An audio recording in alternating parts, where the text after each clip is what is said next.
if you don't mind, let's just jump right into it. What do you say?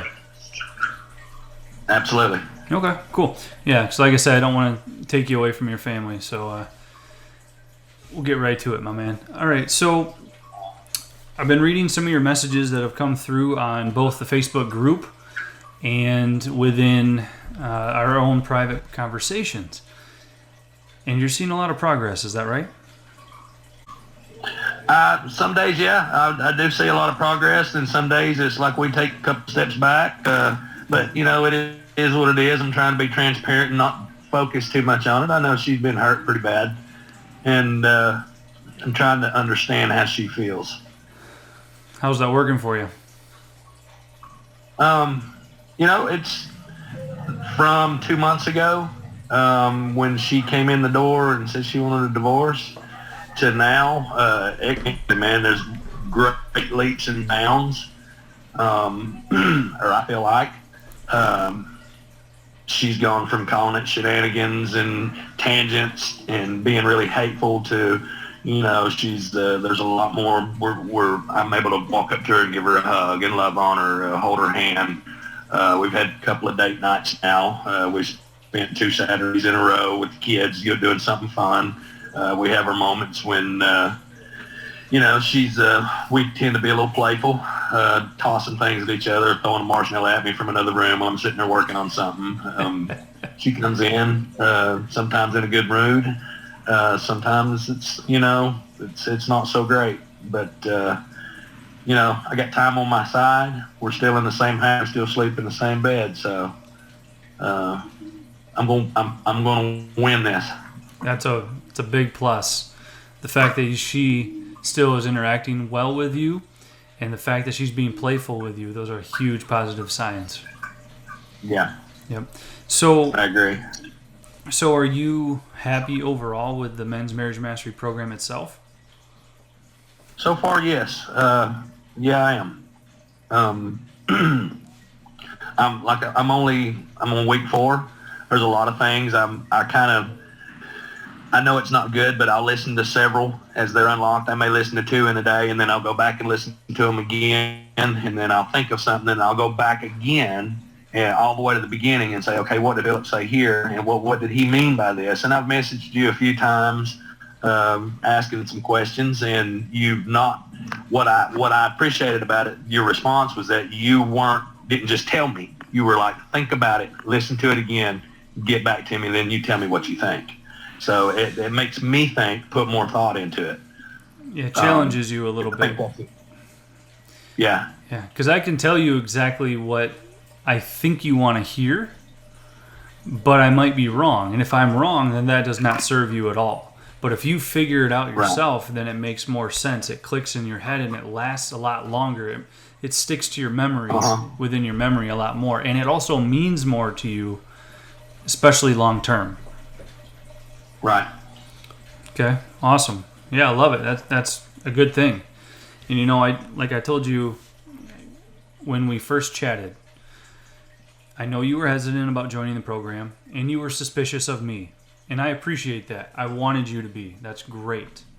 But I don't think I've let you down, have I? Have I let you down at all? No, not at all. Not at all. I mean, the only thing you could do different is do the work for me, and that doesn't do me any good if you did that. So, and if it was that easy, then I'd write you a check for $5,000, and then you would have my problems fixed for me. And I know good and well that's not how it works.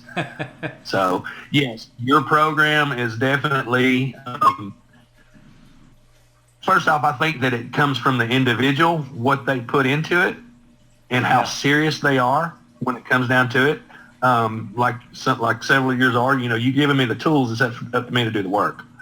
And yeah, I told you that. I spent a lot of self-reflection on myself for several weeks before I got to the point where I was calling you, and then I started looking for, okay, I've got to do something here. What I don't know who to turn to. I don't know who to go to. I don't know what to do. So I found your program. I read up on it. I looked into it. And like I told you, I approached her about spending the money. I said, can you, she's standing there telling me she wants a divorce. And I said, hey, I need $2,000. I want things. She, didn't even bat an eye, didn't even think about it, and just said, "Here you go. Don't waste it." I don't know if she, there's a lot of things on my side that I've got to fix, and a lot of trust, and a lot of things I've got to rebuild back. And it may take me 2 years. Even then, there's no certain outcome. We may still end up in a divorce, or we may not. But there are good signs. The fact that, we can be playful, and that, she reciprocates, "I love you too." We address each other as baby or honey, through the day. She's like, "Hey baby, can you do such and such?" And that's a 180 from where we were at 2 months ago, when she was cold, resistant, didn't want to talk. My mind's made up. I'm done. So on and so on. So I've heard that so many times. I feel like do what? I've heard that so many times over my career. I've heard so many men tell me that their wife says to them, "I'm done. I want out. There's nothing you can say or do that'll change my mind." Yet they get into the program, they start doing the work, and things turn around. Right. We also, we've gone for a couple of sessions for marriage counseling. And the very first time we went in there and sat down with our marriage counselor, both of us together, I told her, a little bit about what I was doing and what my goal was and what I was focusing on. And then she let Tiara talk for a minute, and she looked at Tiara. She says, "You say that you're done, but I'm sitting here reading your face, and your face tells a different story." And so that was motivation for me as well, to really dig in deep and step up, what I needed to do. Struggle from day to day on, like she made a comment last night in a joking manner, but, a lot of times people, when they say things in a joking manner, it's really the truth. Sometimes, yeah. What's that? Said sometimes that's the case, yes. Yeah. She made the comment, "You're really kissing my ass." And then I was like, "Oh, I don't want to kiss your ass. I'm not kissing your ass. That's not what I'm doing here. I'm trying to show you that I love you. And, if I need to change something here to where you don't feel like I'm just trying to kiss your ass to keep you around, I'm going to do that." So, I think a lot of the things that I'm trying to do, I realize that I basically abandoned her the past year, with kids and responsibility and things in the house. I'd come home and I'd go outside. I'd spend my time outside and dive off into my own head and what I had going on, and then realized, man, there's 3 kids in the house, and she's got to feel abandoned with everything, from cooking supper to kids to bed to everything, and I wasn't doing anything to help her. So, I know it's to go from nothing to, I'm going to get up and make you some coffee in the morning, we're going to pray in the morning, and then whatever else I can see fit that I need to do, whether it's taking the young one to the babysitter or, sit down helping my stepkids with their schoolwork. I'm taking it serious. I want her to know, hey, I love you, and I want to lighten the load on you so you can find yourself, figure out what you want to do. I'm here. I'm going to love you through it. And if you decide this, I'll respect your decision. That's not what I want, but I'll give you what you want. But not without a fight, and not till the very bitter end. I'm not going to give up from you. She's come to find out she's got some abandonment issues that I didn't know she had. How did you find that out? Some of it was just in conversation. Some of it was I picked up on a few things in our marriage counseling session. And then she, I had some really crazy 2 or 3 things. I've never really been a man of faith. I was kind of raised in religion, but I had a bad taste from a young age. And, I called my father for advice. And, he says, "Son, all you got to do is pray about it." And I'm like, "Yeah, Dad, whatever." And so my mother says the same thing. And so I said, "You know what, Tim, what do you got to lose? You're losing your wife. You're losing your family. You're losing all these things. I'm going to do what I need to do. So then I started praying. And as I started praying, it was kind of awkward. And then I read a few things and then realized, I need to be praying from my heart and really cry out, basically, so to speak. And real quick, short story, I'm in property maintenance. I go to do a work order one morning, walk in, the lady opens the door, or knock on the door, the lady opens the door, says, "Come on in, Tim. You're supposed to be here this morning." I said, "Yeah, I got a work order," and just go in and go to work. And we're talking, just small talk. What brings you to Chattanooga? What do you do for a living? And she says, I was typing out an email to send to your secretary to tell her to let you know to come another day, that today wasn't good. And as I typed it out, she says, "Come around here and look at my computer." And she takes me and shows me she had typed it out. She says, "I typed that 2 hours ago. God told me to needed to come here and talk to me." And I was like, "Really? Okay." And just kind of laughed it off. And then I said, "So what do you do for a living?" She said, "Well, I'm a therapist and I work in Atlanta and I commute from Atlanta to here." And I was like, "Funny you say that. I'm going for marriage counseling today." "What kind of counseling do you do?" And that started, we kind of had a little, probably an hour-long conversation. Well, that hit me because I was prayed for that that morning. The following morning, my praying got a little more intense. I felt like I really needed to get things out and prayed for some more signs and direction and for God to show me what to do. And man, the same stinking thing. The very next day, this was another new resident, and she was a life coach. And so she starts telling me she's a life coach and starts talking and says, "I was going to cancel your work order, but I felt like you needed to be here. Come here and sit down." She says, "Come sit down." I was like, I don't think my wife would appreciate me talking to another female. And that's where I was at, because she tends to be a little jealous, rightly so, by my actions. And so I was uncomfortable at first. And she says, "Well, my preference is not men." And I said, "Okay." Got to talking, and she says, "Your wife loves you very much." And so, said a lot of things, and then says, "Your wife's got some issues with abandonment." And I was like, she's got some issues, and that may be part of her problem. And then she says, "Well, I'd like to work with you and your wife for free." And I was like, "Who does that?" And so I immediately went and called Tiara and said, "Hey, this life coach says she wants to do it for free." So Tiara went and talked to her. And that evening, that was a Friday evening, she met me at work. She went, I took the kids, and that was our date night. So on the way to Ellijay for our date night, I took her to a drive-in movie. We talked a little bit. The kids were in the car, and I just knew that wasn't the right time to ask any questions or to talk about it. So I just kind of let it go. And she says, she was saying, "I have abandonment issues with my father and my brother," and so on and so on. And so I waited till the kids were gone and waited till I felt comfortable. And I said, "Hey, I want to ask you something. You were talking about abandonment issues. What do you mean? Because I never really thought about it that way." And she just opened right up. Started talking, telling me her father, her brother. She got two brothers. She's a middle child. I'm a middle child. I'm an only boy. She's an only girl. And sometimes I think, man, we ought to understand each other. And then sometimes I think maybe that's our problem. We're two cut from the same cloth, so to speak.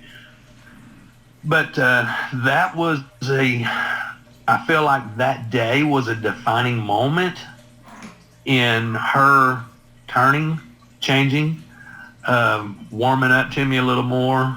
Felt like few bricks come down out of her walls. Had a great night that night. We piled up in the back of our Armada and snuggled up, held hands, kissed on her a little bit. And from that point, each day seems to get a little better. So you're rebuilding that trust between you two. What's that? You're rebuilding that trust between you two then.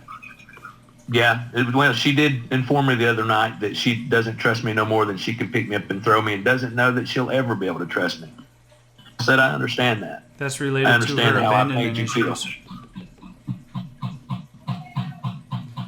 I can't hear you. I'm sorry. It's cutting out. I don't know what's going on. I can't hear anything. I said that's directly related to the abandonment issues that she feels. She feels abandoned by other men in her life, and therefore she doesn't trust other men, even you, her own Right. husband. So Right. that's And something so, that you two are going to have to on top work of the things through that with I've the done. counselor. You said that I'm sorry, Philip. Can you say said- it again? You said that you were working with a counselor, right? Or another life coach, right? Yeah, a counselor. We only talked to the life coach once. Okay. So that's something that you two are going to have to address with her. That's not something I Yes. can help you with. I can help you Right, with absolutely. you and help you with the tools to lead her in the right direction. But as far as her getting over that and her working through it, that's something that she's going to have to seek. Yes, I agree. And you I can agree. support her through that. Yes, I do agree with that too. And I told her, I said, listen, I'm here. I'm going to love you through this, and I want to help you. Sometimes I don't know what to do to help you, so I'm just going to stand here. And if you need a hug or you need me to come hold you, then that's what I'll do. God, it's really great that you've gone over the trigger points, because we've had a couple of moments where I'm like, damn it, There's a trigger. I want to say something. And so I've had to bite my tongue and just stand there and just, instead of lashing back out at her as she's lashing out at me for something, I just stood there, dropped my arms, and then just looked at her for a minute, and I walked over and gave her a hug.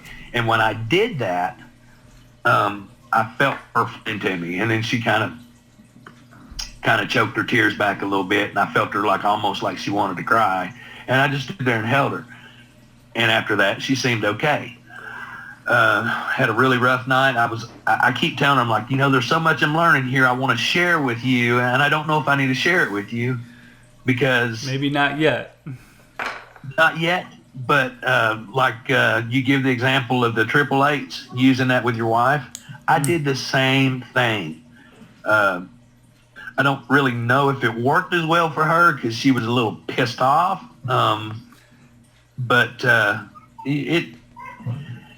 I was able to take that moment and just diffuse it that way, and calmly talk to her and say, hey, take a deep breath. Let me show you a trick that I've learned in my program here that I really think can help you right now at this moment. And she was just so frustrated and upset and angry at the kids because of their schoolwork and all this stuff that goes on.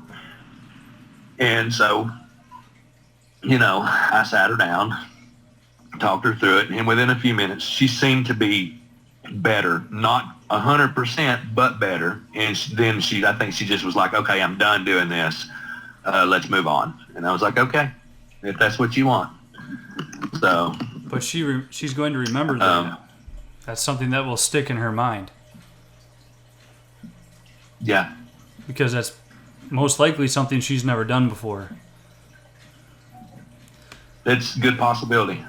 So Good possibility. because it's something that she's never done before, she's going to remember that. And I bet you, Tim, if you're patient, she's going to ask you for help through that again. I hope she does. I really do.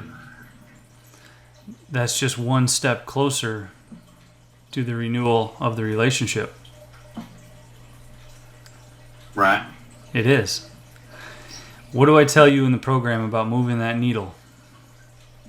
Little bit at a time, and I do feel it a little bit at a time. I do. Yes. Yes. Man, Pascal, last night I took her out to eat. We kind of discussed date night again, and she was like, well, we got planned Saturday. How about we skip it? Or how about that's our date night? I'm like, no. You and I need time alone. We committed to date night, so let's do it. No kids, no distractions. And so she's like, all right, I was just going to talk to you about it. See if you want to change. I was like, no, I really don't. I we really need this for us. And so she says, well, I want to go eat at Logan's Roadhouse. I said, okay, let's do it. That's what you want. We'll go do it. And, you know, we sat there and we had a moment. You know, I told her we're not going to discuss our problems. We're not going to discuss anything. We're just going to try and, you know, focus on having a good time and enjoying each other's company like we used to do. And through conversation, one of our problems came up. And it was something along the lines of taking responsibility, or I don't remember exactly what it was, but it was to the point where I wanted to say, I'm taking responsibility. Now, how about you? And I wanted to say that. And I almost did.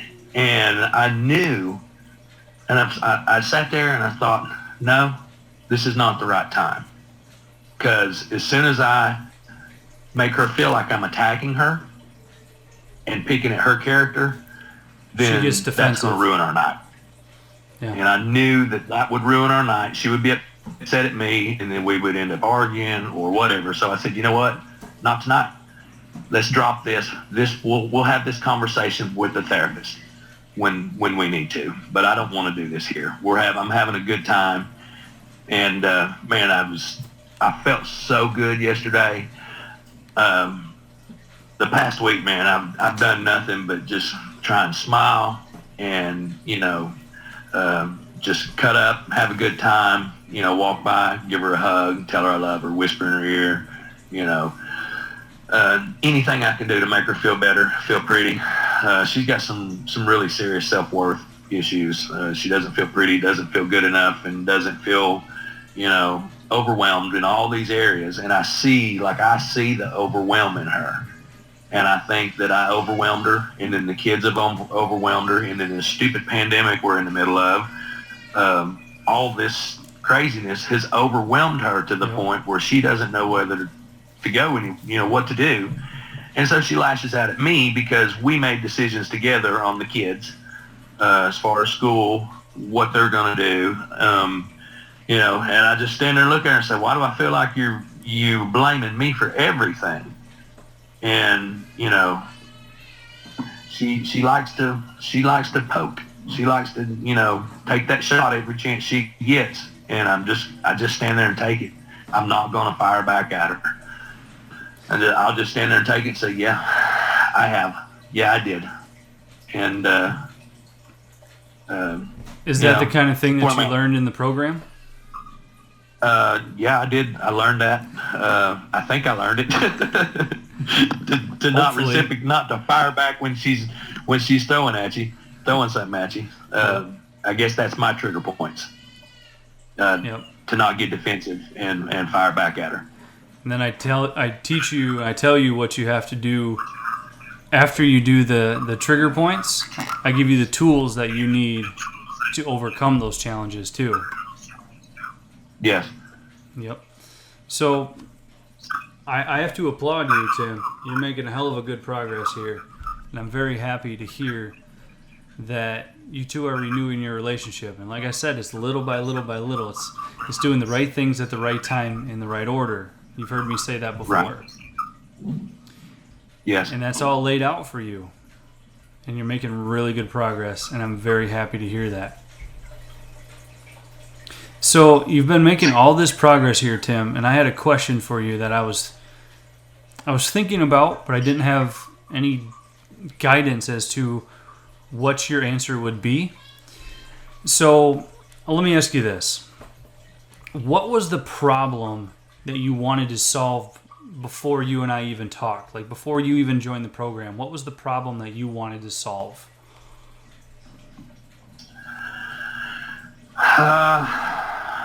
I wanted to save my marriage, number one. I wanted to avoid a divorce. I realized before I met you, this whole divorce thing came out of nowhere. I thought things were okay, and you know we had some issues that came up back in March when all this pandemic started. One day, I think it was Mother's Day, and she told me then I'm done. And I was like, no, let's not. This is stupid. And we agreed then one day at a time. But from that point that we did one day at a time, it was every single day we were saying hateful shit to each other. We were cussing at each other. We were being mean to each other. She would come in a bad mood, and I get defensive because I'm like, what the fuck's wrong with you? You know, I'm like, why do you got to act like that? And so I'm feeding off of her emotions. And, you know, you come in, you're cold, and you're doing all these little things, and I felt her. I sat and watched her pull away. Started diving off into Facebook a lot, and I was like, you know, I trust her. I don't think that she would be having an affair. But it made me feel like I didn't trust her, like I couldn't trust her. I want to know why. And then I was like, you know, I'm pretty good at analyzing things and figuring things out. But I knew it was coming. Subconsciously, I knew it was coming. And I refused to, you know, really acknowledge the warning signs. And then, you know, we had just a disagreement about money one morning, and I smarted off to her before she's going to her mom and said, well, I won't put no damn money in the bank. I'll take my check and do whatever. And that's the day I got listen, I can't do this no more. I don't love you, this and that. I want out. If you can get along with your ex-wife, you can get along with me. And I'm like, what the fuck was that all about? You know, where'd that come from? Because usually I just blurt it out. I got no filter sometimes. And I'm over it after I say it, and I go on about my day. I didn't realize that she carries it. She carries it bad. Like every single time I've said and done something that hurt her feelings. So I knew that I needed some changes, but I didn't know how to do them. I didn't know what I needed. You know, I started researching therapists and marriage counselors, and then I had emailed you. I'd come across a couple other things, you know, Man on Fire, and they were just different things. And I don't know what it is, but Facebook, man, I'm done with Facebook. I really am. The only reason I'm holding on to Facebook right now is because I'm involved in this program, and that's where I spend the majority of my time anymore. If I'm by myself, is either A, listening to my videos with you, or you know, just reading what other men are going through and seeing what they say, and trying to support other people, the other guys. You know, being an only boy, man, all I wanted was a brother growing up. Didn't have one. I was in the fire service 25 years. Those are my brothers. I'm a Georgia smoke diver. I took some classes early on in my career, leadership classes, and like I think you've seen it in the little coin I posted. I did. I've had it for 20 years, and that coin stays in my wallet, and it sorry. It really, really means a lot to me because a very, very, very special brother. I consider him I'd die for this guy. We would die for each other. He gave it to me when we graduated the class, and we say something special on what the person means to us or what we got out of the class. And I just pulled it out, and I just looked at it, and I was having one of them moments. And I was like, you know, I got to treat this like I treated my career. This is my life. And I've got to do whatever it takes, and I can't ever give up. And that, those two things, that and my creed that I shared with you, man, those things a lot of times are the only thing that keep me going and pushing through. So I do have a lot of resolve. And that's just because that's the way I'm wired through the fire service. But I'm taking those things that I learned and trying to apply them in my marriage as well. So, anyway, I didn't mean to get off on some other subject. You're fine. I understand. I understand completely. So I love hearing the progress that you're making, Tim. That means a lot to me. Thank you. Thank you. You have a lot of love and a lot of support to give, and you also have a lot of love and a lot of support behind you, even though there's some days where you feel like there's no hope.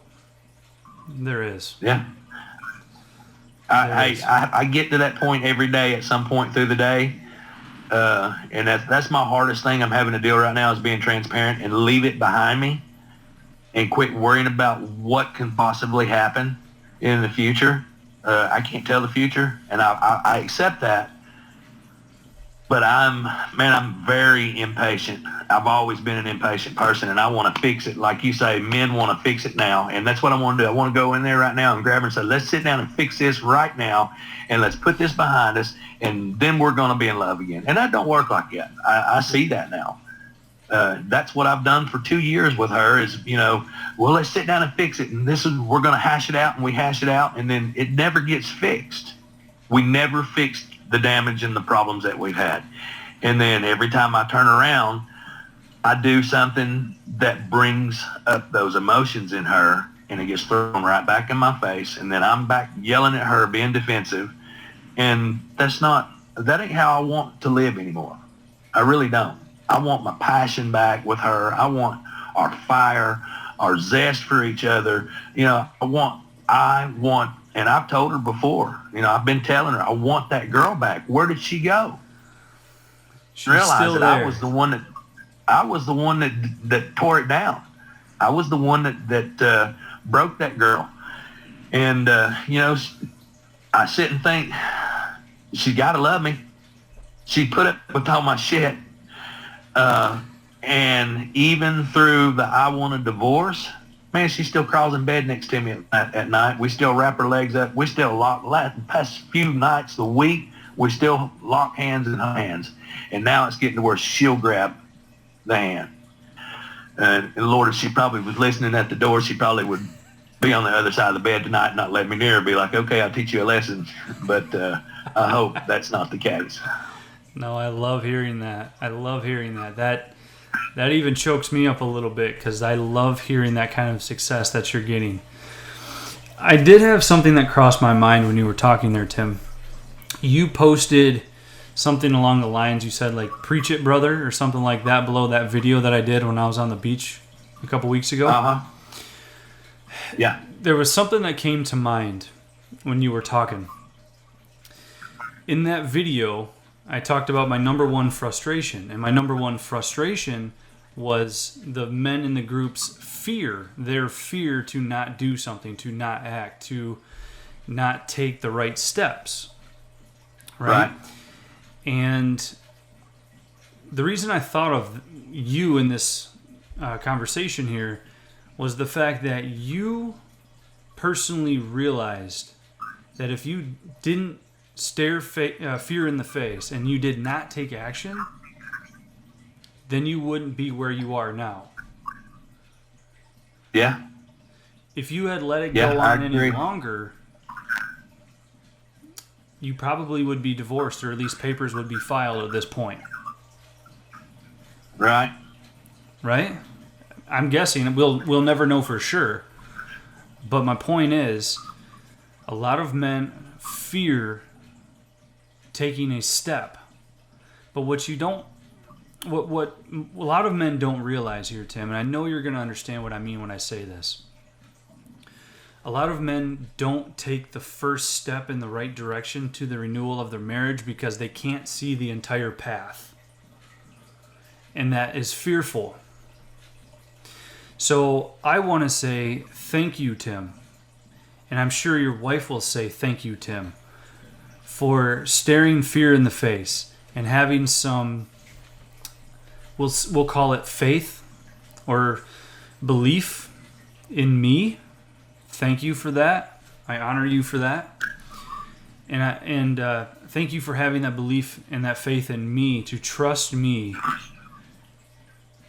to join the program. I know we were on that initial call that one time, over a month ago. It was just you and me. We're talking man to man. Yep. And you were suspicious of me. And you didn't know for sure if I was the real deal. Maybe you thought that I was some sort of scam artist. I don't know. I don't know exactly what was going on in your head. But something spoke to you. Something triggered you to join. And you decided to take that step. Yeah. So, thank you. I tell you what that. triggered me what made me decide to take that step is I knew it was me. I knew I needed changes. You know, we argued. I'd come in the door. I'll give you an example. Come in, talk to her on the phone through the course of a Friday. And sitting back and thinking back over the past couple months or the past years, she was telling me, I just wasn't listening. I told you that. If you're not going to change, I told you that. If you're not going to change, then I want out. If this is the way it's going to be, then I want out. And she told me and told me and told me. And me for being a dumb man, thinking I could handle stuff on my own, I thought, I'd never been one to reach out for help. And I realized, okay, Tim, you are probably 85 to 90% of the problems here. This girl loves you. She did love me at one point. I know she did. So I realized I had some changing to do, and I didn't know how to do it. Let me point something out there, Tim, that you said. You see, I could tell from our initial conversation, I could tell that you were a good man. You had a good heart. You were a good man. Thank you. Period. You were just a bit lost. You needed some guidance. You see, I've been doing this long enough to tell when somebody is not a good, genuine person. If your heart is not in the right place, if you're not pursuing your wife with a pure mindset, and I talk about that in the program. If you are in it for the wrong intentions, I can sniff that out pretty quickly, but I knew you were not. And so I made you the offer to join the program. And I'm thankful that you did. Your family is thankful that you did. I appreciate that. I really do. Yeah. I really do appreciate that you offered or let me in the program. Some days I question myself. Like you talk about being pure of heart and your intentions pure. There's been a day or two that I've sat back and been like, what, screw this. What's the point in it? And then it leaves me thinking, maybe I'm really not in this. But I always sit back and rethink it through and think about all the damage, the further damage that it's going to do to her, the kids. Your legacy? Much less myself. Say that again? Your legacy? My legacy. Yeah. I love the girl. I love my wife. I love my family. And, I'm going through hell or whatever I got to do to keep them together. I am. I know she thinks I'm full of shit. She probably still does. But I've just told her, when she's tried to call me out, I said, you know what? You ain't got to believe anything I do right now. You don't have to believe anything I'm saying or doing. You just watch me. Just watch. Yep. You just watch me, and you will see that I am making the steps, I'm making the changes, and I'm taking the steps to ensure that I never do these things again to you. I'm learning this in my program. Also, I'm learning it, I'm growing spiritually. And I know that's a very important thing, and it always has been for her. And I told her today, maybe it was yesterday, I said, I don't know that you realize that, all these things that are going on, you have set an example for me as well. And that's your faith. That is your beliefs in God and how he can change things and fix things for you. So not only am I doing this in the program, thank you for like we sit down and pray every morning now. Like every single morning, my routine is I'm the first one out of bed now. I used to be the last one, And so my routine now, what I want to do is, I get up. Hey, I'm going to have some coffee. Would you like a cup? First, I would just get it for her. She's like, I wish you'd quit because you're driving me crazy. And I was like, okay, I won't do it. I won't do it if you don't want it. But I'm going to ask you anyway. Would you like a cup of coffee? And every morning we'll sit on the porch for a few minutes, talk if we need to, or just stand there in silence. And then, of course, we smoke. So I'm like, as we're smoking, I'm like, do you feel like praying this morning? And she's never told me no yet. She's had her moments where she doesn't say amen. She just kind of gets up and walks off. And that's okay.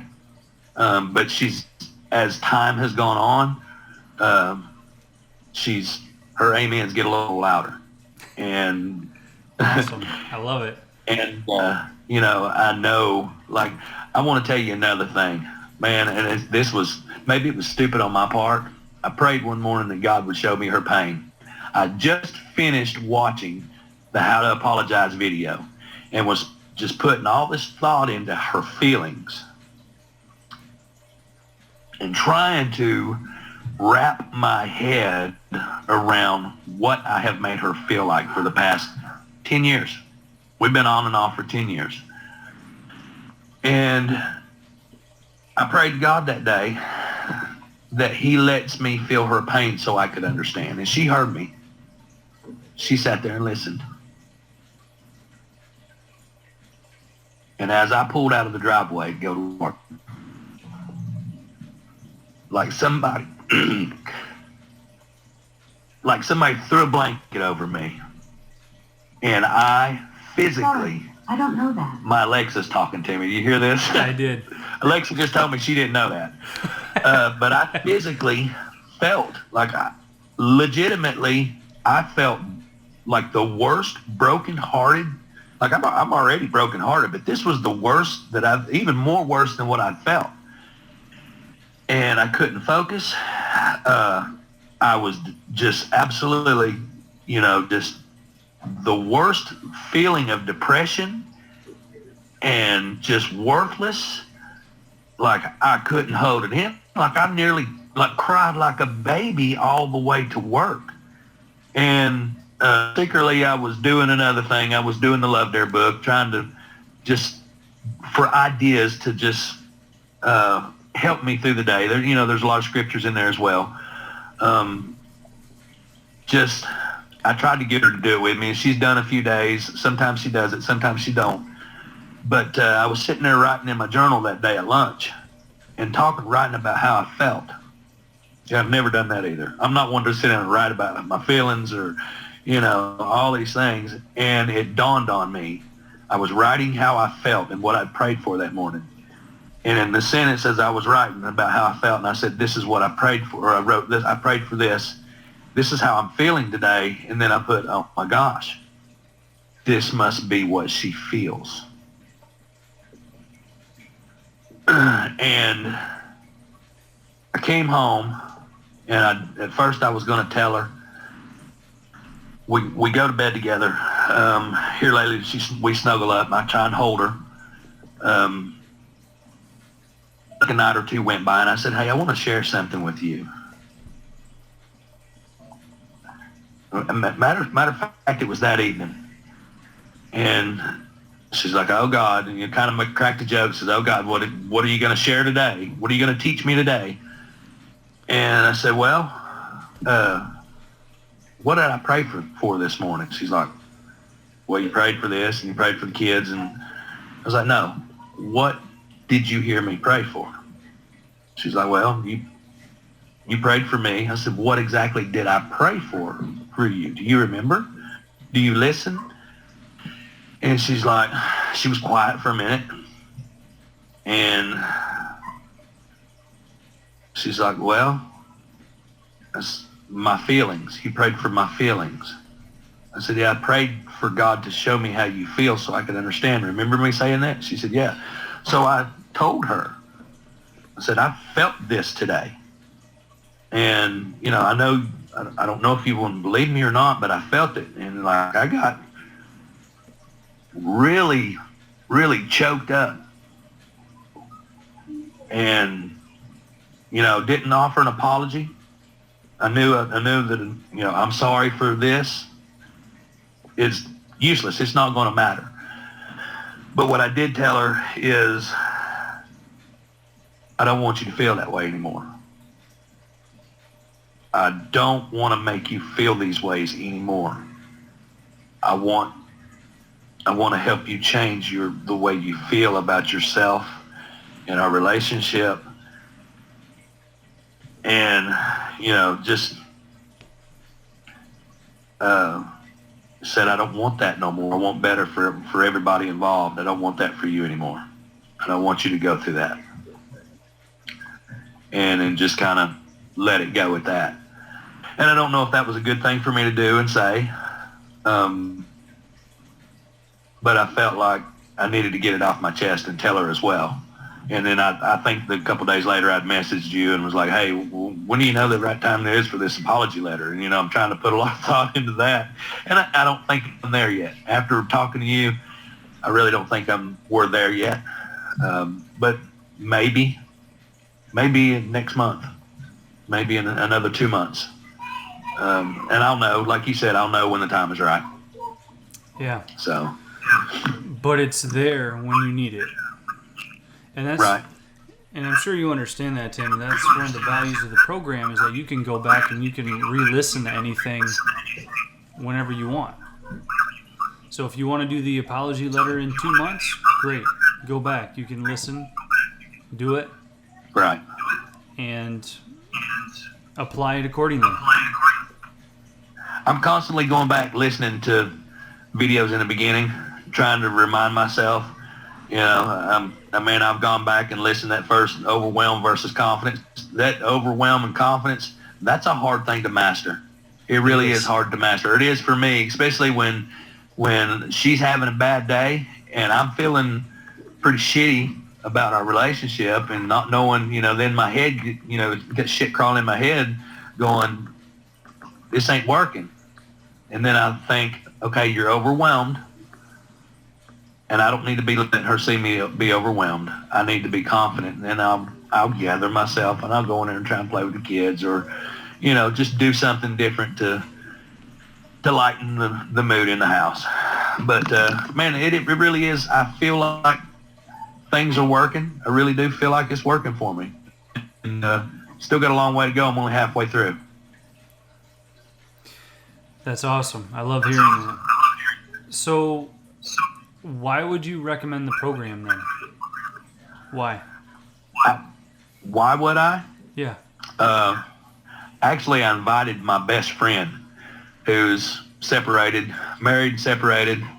His wife left him because, he's got a slew of problems. I would recommend it to anybody wanting to save their marriage, but I wouldn't just recommend it to anybody wanting to save their marriage. I would recommend it to somebody that knows personally that they need change. Not knowing, not knowing what, taking a look at themselves and realizing they needed change and for direction. And why do you I don't really know that? how to say that again. Why do you say that?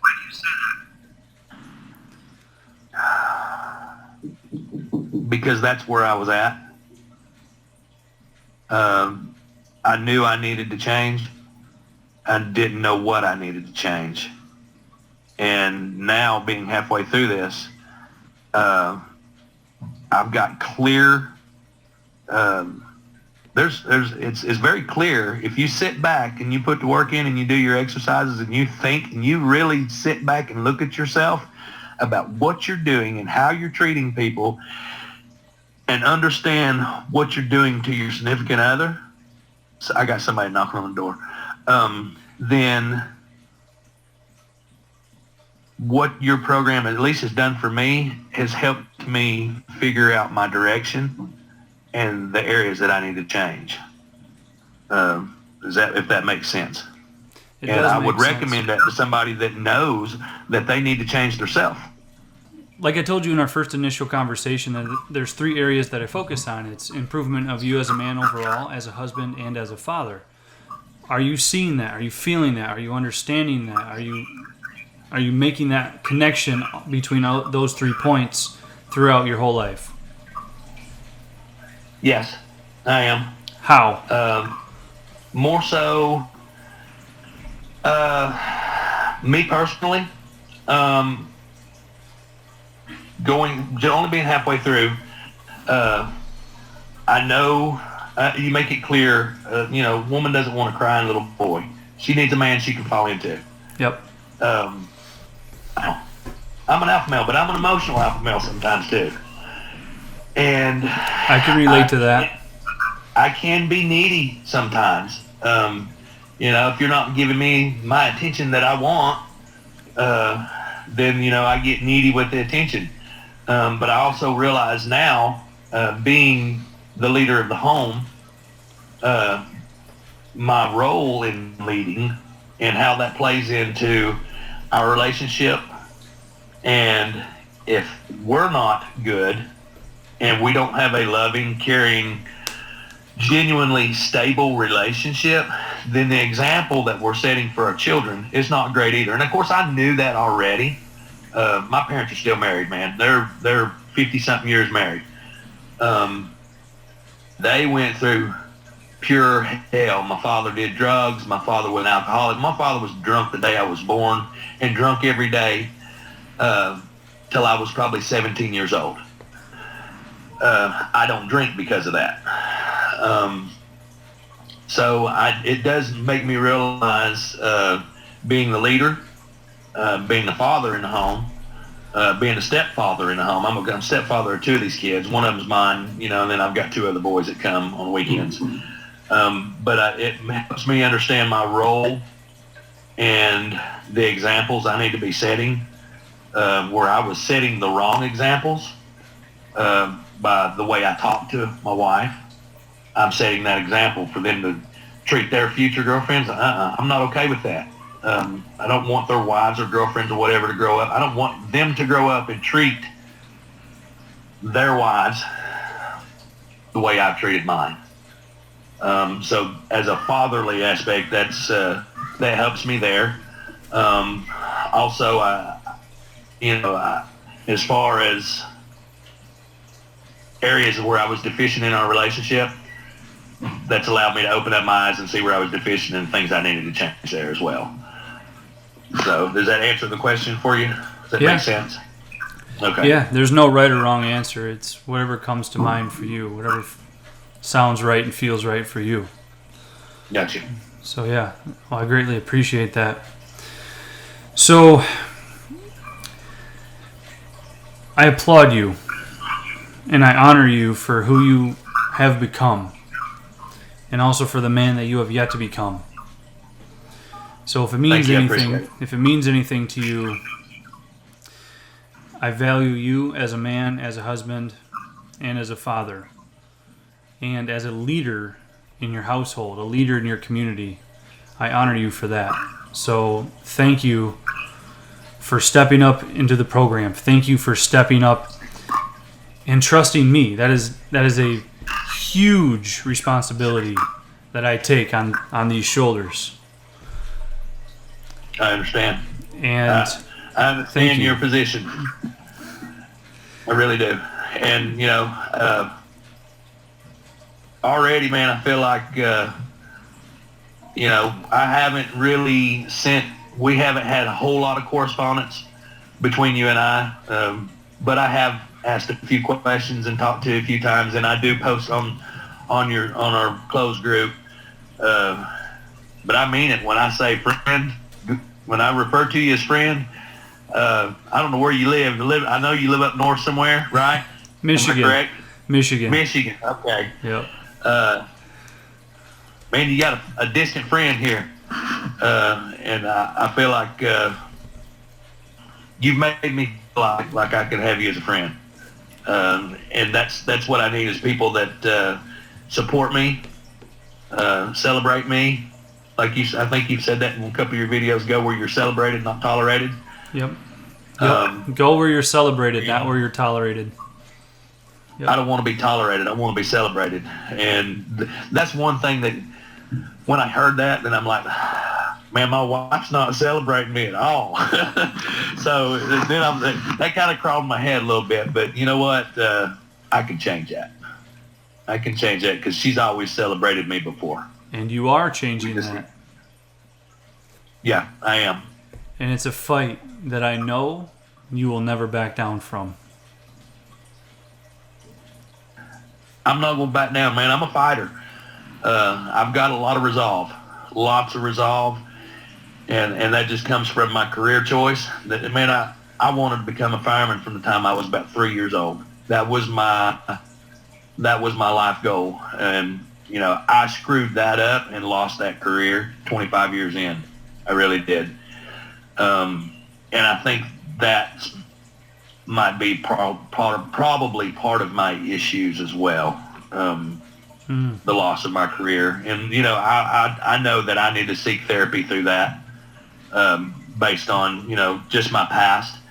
But they say the definition of insanity is doing the same thing repeatedly, expecting a different result, and always getting the same. And I sat back and I thought, man, I do the same things over and over and over again. And then I think, oh, I'm not insane. Why do I do these things? And so, habits. Oh, buddy, you got to change your habits. Yep. You got to change your way of thinking. You got to what you're doing, or you're going to be a lonely old man, and your wife is going to be gone, and she's going to be with somebody else, and then I'm not really going to not be happy. This is my home. This is my family. This is my life, and I'm gonna fight tooth and nail to save it. I believe you when you say that. You see, there's one thing that came to mind when you were talking about that. There are many men who will have the same issues over and over and over in their life, just with a different woman. They'll have a few wives, and it's the same problem every single time, because they have not done what you have done, Tim. They have not done that inner reflection, that understanding that they have to make, that you had to make, that I had to make, to renew myself so that I could step up, you could step up and lead your family, lead your marriage, lead your life in a meaningful and powerful direction. Agreed. Man, I did this.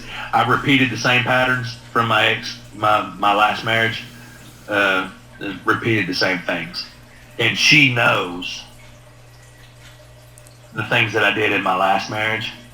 So then she's like, "You're never going to change." She threw that in your face. Yeah, it's thrown in my face all the time. Yeah. And I'm tired. And I just told her, Sierra, I'm tired. I don't want to live like this no more. I don't want to have you looking at me like I'm just like I'm the world's biggest piece of shit. I'm tired of being treated like that. I'm tired of being looked upon like that. I want this back. There's some shame in there. There's shame there. I got a lot of shame. Yeah. Got a lot of things that follow me around that I'm just tired of dealing with, and the only way I can not deal with them anymore is changing. Something caught my eye, Tim. I want you to shed some light on it. Why did you change your Facebook profile picture? I'll tell you what I did. I'm not sure which. That's not really the picture I wanted. That was the only one I could find. But something told me that there was something unique about it, and I had to ask. That was a picture we took on the beach last year. We had a really 4th of July weekend. We went down to Fort Myers. Our whole family, all my kids, all her kids, her brothers, all their kids, her mother, we all stayed in a big house on the beach and had just a wonderful 4th of July. She was happy then. We had battled through, and she told me reflecting back, we had our challenges. We talked about divorce once before. We agreed we were all in. The same things we always say, okay, we're all in, we're going to give it our all, we're 110% in. And I didn't give that like I should have, but we were happy in the moment. But I tell you why I changed that. I was listening to, I'm not sure which module it was, and you talk about eliminating people from your life, eliminating the things, Yep. evaluating what you're giving your time to. And I sit back and I watch her when she started pulling away. She dives off into Facebook. Man, I am not a big social media guy. And I was standing there fussing at her one day, and I said, you got 550 friends, and you're posting all our personal shit on Facebook, and you're inviting them into our damn life. And all these other women that are either disgruntled or have, everybody's giving you their opinion, swaying your judgment. My ex-wife's mother is asking my daughter, what's going on with Tim and Tiara? They are, something's going on. She's posting stuff on Facebook. And so I got people asking, and that pissed me off. And so sitting back and evaluating what I'm spending my time on, where I'm investing my time, it started with Facebook with me. I was like, I'm sick of Facebook because all you do is see all the bullshit around. Your feed fills up with everybody's negative crap. And then I sat back and I looked at all the people that, like you were talking about, eliminating people that going through your friends, people, going where you're celebrated, not tolerated. And that got me to thinking, man, I really don't post a whole lot. But what I do is people, they don't care about me. These are just people that I've worked with in the past. I have no real relationship with. They bring nothing positive to my life. And then I'm reading their negative bullshit all day long. And so I started by deleting people. And I put a post on my Facebook. I'm sorry. I don't consider you a true friend, not just merely somebody I know, but a true friend. If you're not family, somebody I know I can count on 24 hours a day, 7 days a week, 365 days a year, I'm eliminating you from my life. I don't want it. No more. So I deleted, Lord, 300-400 people. I don't know how many.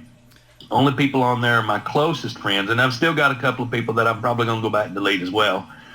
But these are people from my past, people that, I don't pick up the phone and call them for anything. They don't call me for anything. If we run together, we shake hands, we talk, hey, good to see you, brother, and then we go on.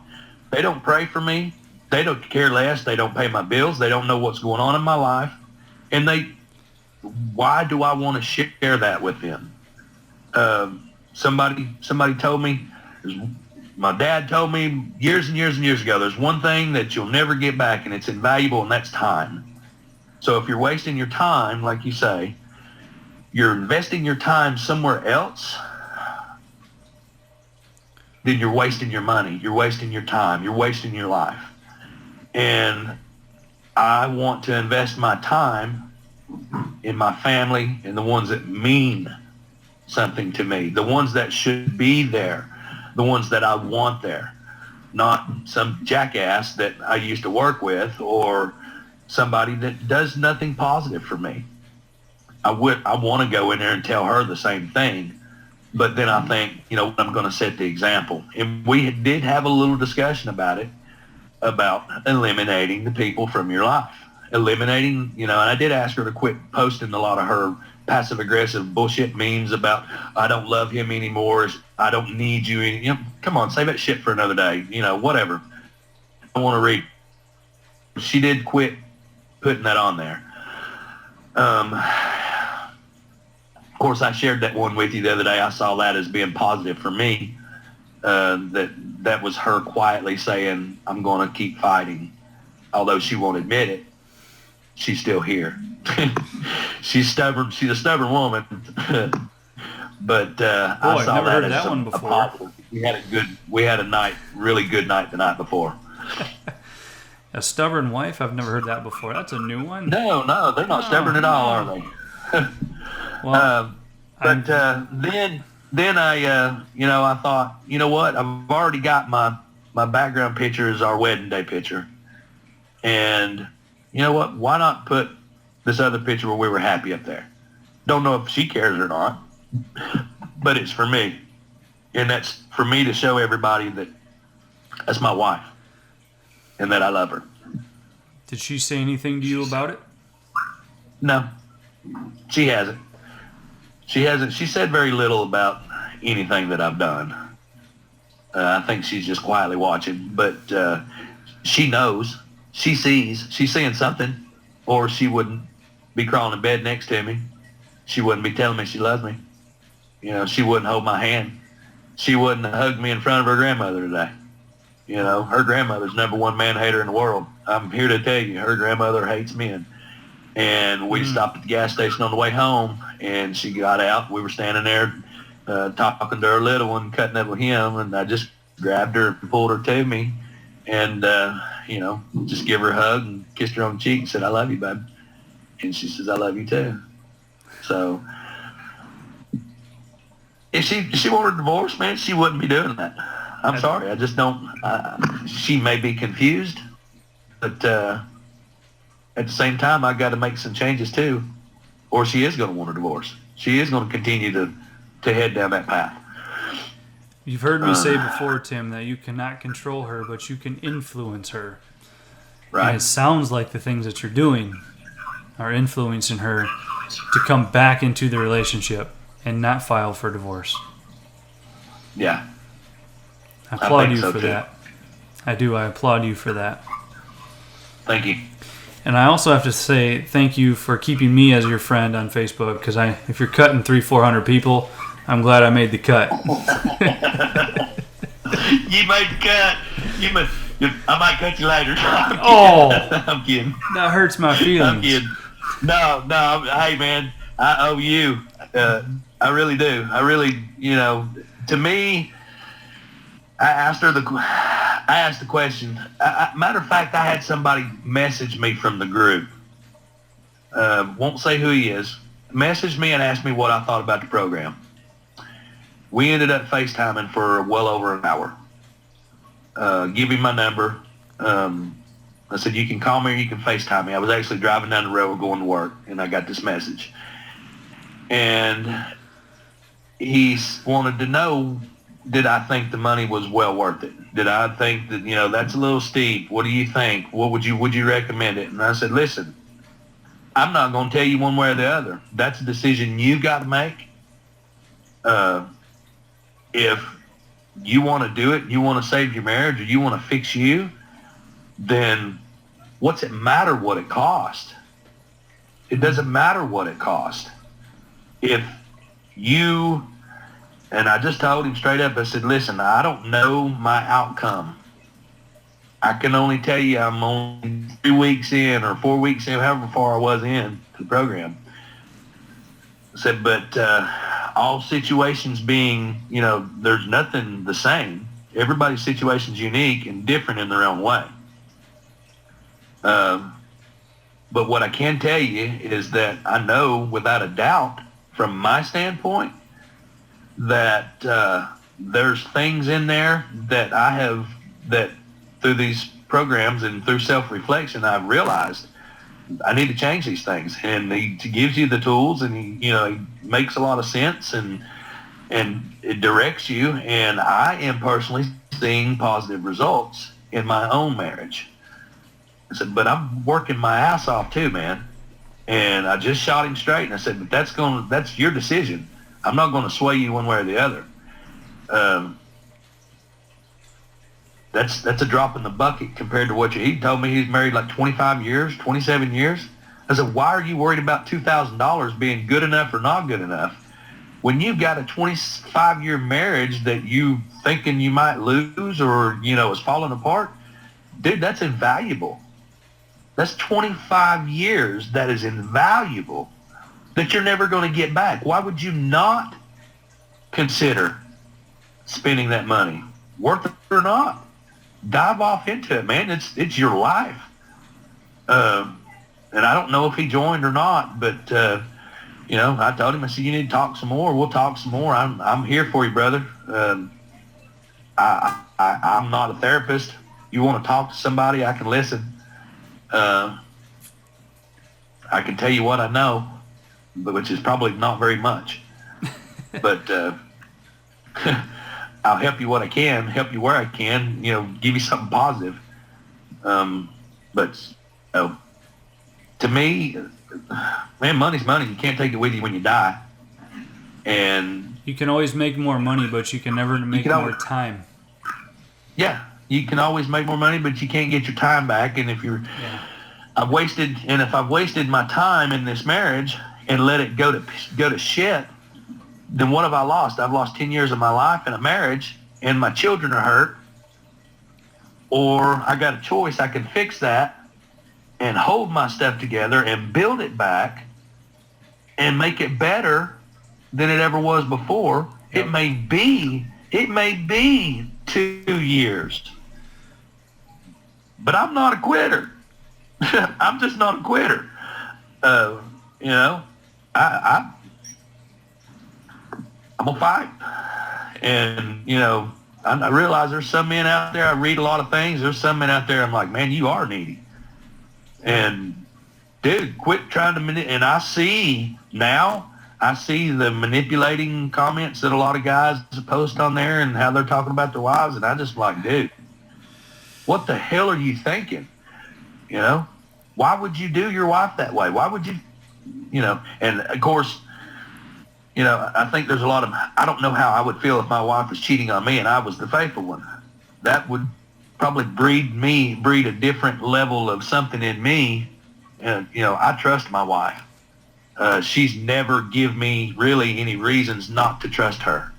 She's always very open, always been honest. I've only known her to lie to me once or twice, and that was very, very, very early in our relationship. And I called her out on it and said, don't fucking lie to me again. And I don't think she has. I tried to dig and find that she was being deceitful, and I don't do that anymore. And so that brings me to the trust, the rebuild trust.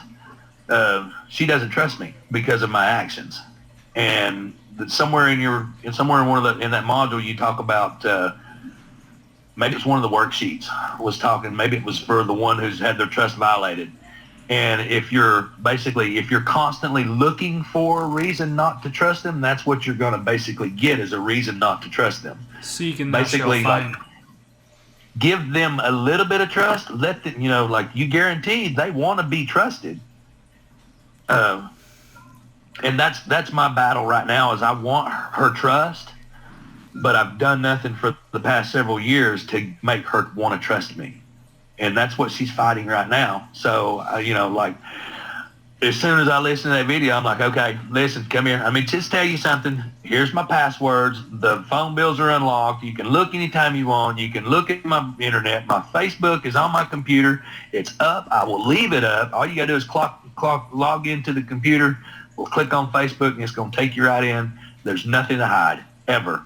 I want to earn some trust here. And she's like, well, I'll never trust you again. And I'm like, how can you say you'll never trust me again? If I give you no reason to not trust me, eventually you're going to trust me. Eventually you'll be like, I don't want to check his phone bill because he ain't calling nobody.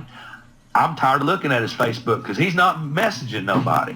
I'm tired of rooting through his emails because I'm wasting all my time looking for shit and I'm not finding anything. So eventually you're going to have a reason to trust me. And, that's kind of how I was like, man, I told her, I said, I realize now why you don't trust me. I kept you locked out of things, and I see, it bothered me to be treated as though I couldn't be trusted. But then I realized that I was doing things to give her a reason not to trust me. And that I was the one responsible for not being trusted.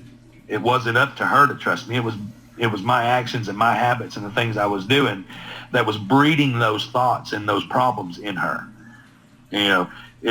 Shoot, man, our situation is very complicated. Very complicated.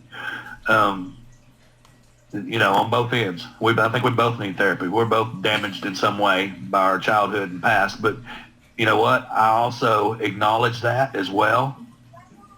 And I told her, hey, I'm doing this, I'm fixing this, and I'm also going to go get some therapy and dig off deeper into why I am the way I am, for any kind of possible, whatever from my childhood or from my early on or PTSD. I was diagnosed with PTSD in the fire service. I saw a lot of nasty stuff, and never treated the psychological side of that over the years. And I also told her, I said, if you will or if you want, I'll pay for your therapy. I'll pay for it. You ain't got to worry about it. I'll make sure you get it. I want you to get it if you need it. And I think you need it. And so she's going. And, we both got we got a marriage counselor, and she's going to work with us together and individually. So, hey, man, the fact that she's going, the fact that she's even going to the marriage counseling, that she even holds my hand, the fact that she even kisses me, the fact that we even snuggle up in bed to each other and tell each other we love her, that we love each other. There's positive things that are coming out of this. From your program, from the things that I'm changing, all aspects of my life. So I'm going to win it over. I'm going to beat this. I'm going to beat this divorce card. I'm not going to quit on it. I'm not going to let it go. And I believe you wholeheartedly when you say that too, because I know you will. Tim, I'm proud to call you a friend as well. Brother from another mother, as they say. Yes, absolutely. You see, I love what I do, but I love it even more when my clients become my friends, because that makes it all worth it to me. So thank you for that. I understand that. I understand where you're coming from. I look up to you. I see the passion in what you do, and I was passionate about what I did for many years, and that's who you are, your character. A person's character, I got an ability about me to read a person's character really quick. I'll say I can know if somebody's trustworthy or not within 2 seconds of talking to them. And I picked up on that with you just on our phone call. And I do see your passion. I hear it in your voice. I listen to your videos. I listen to, I hear it in every aspect of everything that I've heard you say. I believe that you're passionate about it and that you genuinely want to help men be better men. And I guess that's probably the biggest reason I chose to take your program. I had to go on some faith there, did not know really what I was getting into. But it also was my own gut instinct as well. And that was part of the path that I mentioned earlier. You didn't fully know what to expect, but you took a leap of faith and you stepped into the program. And as you work your way through the program, each step, each aspect of what you need to do comes to light. The next step is lit up. The next step is lit up. And moving forward, everything comes together very well. And you have a lot of work to do yet. But the work you have done, awesome. Absolutely amazing. Thank you. It's, I'll be honest, you kind of inspired me a little bit. To do what? I literally sat back and thought, man, I would love to be able to do something like what he does. I would love to be able to have other men come to me and be like, what do I need to change? And be able to tell them, be a freaking man. Do these things. Change your actions. Basically, you're calling a man out to be a man, basically. Yep. You're calling us out. Yep. And I applaud you for, I really do look up to you for that. Because I came from a department in the fire service where there were men like you, especially the chief. And he was a really good guy. I always looked up to him. And, I need I needed somebody that knew, I guess, speaking about you, that knew what I needed in order to reach my goal. And I do kind of look up to you for that you are so passionate about it, and got your shit together, dude. I appreciate that. That means a lot to me. But I am human. I am flawed. I'm not perfect. As we all are. Some people just have shit figured out a little bit better than others. That's all it is. Right. I agree. So I still have a long ways to go too. I'm just a few steps ahead of most men. in some ways. That's all it is. I understand. That's all it is, man. So I want you to go enjoy the rest of your evening with your family. Any last words? Anything that you want to say?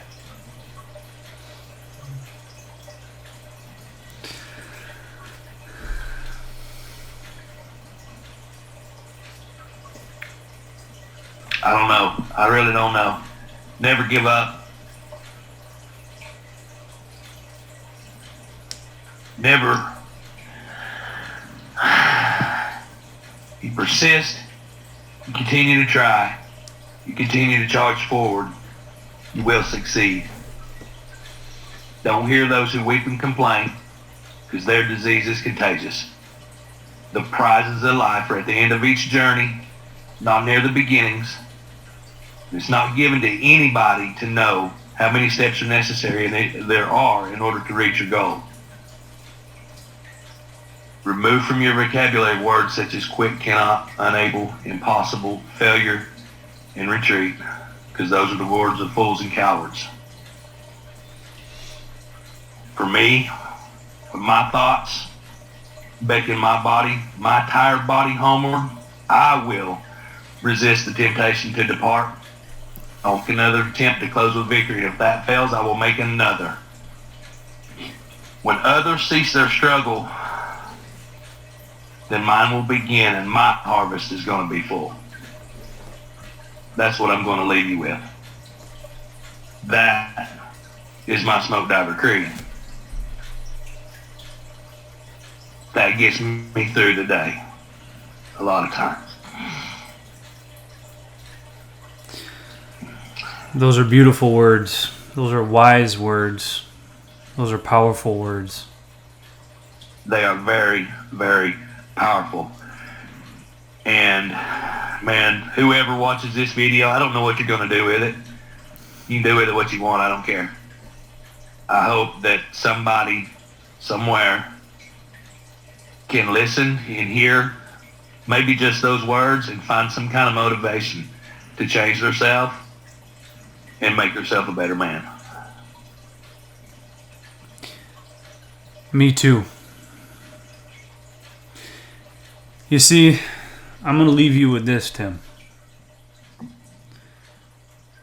If you can change the man, you can change the family. If you can change the family, you can change the community. If you can change the community, you can change the city.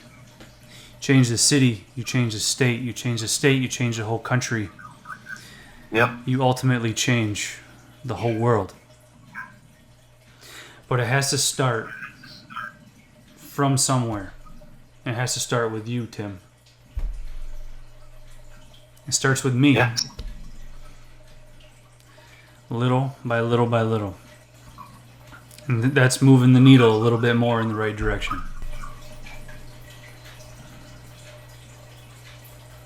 I agree. Thank you, Tim, for what you've done. You're welcome, Philip. Thank you for the man you have become. And I thank you as a friend for being my friend as well. I honor you for that. Thank you. I appreciate your friendship. I owe you a beer. I'm going to come to Michigan and get it. Do it. Do it. I live in Beer City. It's literally called Beer City, USA. There are more beer distilleries here than any other city per capita in the Really? entire country. Really? And you know the ironic part? I'm a liquor guy.